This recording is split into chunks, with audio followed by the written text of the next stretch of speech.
Good Monday morning. Welcome to Monday Morning Musings with Steve. I want to talk to you about revival romanticism, otherwise having romantic and idealistic ideas about how things should be or how they were in the early church. The thing about having these romantic ideals is it leaves you in a position of constantly never being satisfied with what is. Mature, healthy adult psychology, particularly for a Christian or follower of Jesus, is like this. I want to be motivated to pursue what's better than today, but also be willing to accept with what's real today. If I only accept what's real, I'm going to settle for less than the best.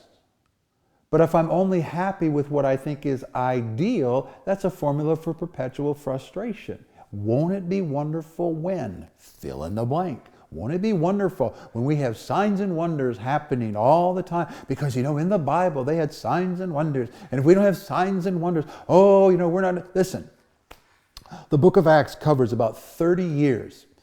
And I did a tabulation in the book of Acts of all the recorded so-called signs and wonders. You know what it boils down to? One major miracle every 5 years. And one minor miracle, tongues, prophecy, whatever, every 7 years. There is a whole lot of normal. The book of Acts is like a Steve Sable NFL highlight film. It's just the highlights, and there's reasons for what was written in there. So we cannot use the book of Acts as the normative standard of what we think church life and kingdom life is supposed to be. Listen, the idea that if we're not pumping out 10 miracles a service every week, we are not realizing the kingdom, and we need to be the Elijah company, Joshua generation, overcoming man-child conquerors who are going to bring the power of God. That's nonsense, and it's biblically illegitimate. Jesus, 30 out of 33 years just making cabinets, 3 years roughly of woo! So if we have these unrealistic expectations of how things ought to be, romantic revival ideals, I'm going to be in a situation of perpetual dissatisfaction. And if we just do this, and if we just do this, and if we just do this, if we just do this, good stuff will happen. Good stuff should happen because Jesus is alive in us, and we just need to get on living well with one another. Good stuff could happen. I could tell you story after story, even as recently as this week, of remarkable things that have happened with no flash, no mandatory 50 minutes of singing to work ourselves up into an adrenaline-soaked frenzy of whatever we think the anointing is. Just good stuff because of people who are living out of the Christ within. I've written a little book about revival. I'm not going to get into that. I've got articles on the blog all over about the bondage, the gerbil wheel mentality. There's always one more thing we got to do to make God happy and to bring great stuff. Also on the Brothers in the Basement podcast, I think we did 2 episodes on it. So I'm not going to rehash all that stuff.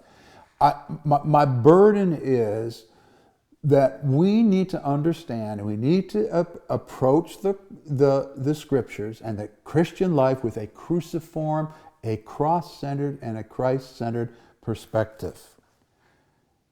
That's one reason why I like the Eastern Orthodox Church and perspective on these things. One of their kind of little flavors is they understand that this existence of ours is, and this is a dirty word for Protestants, but it is a striving to master. Otherwise, this life is characterized by struggle.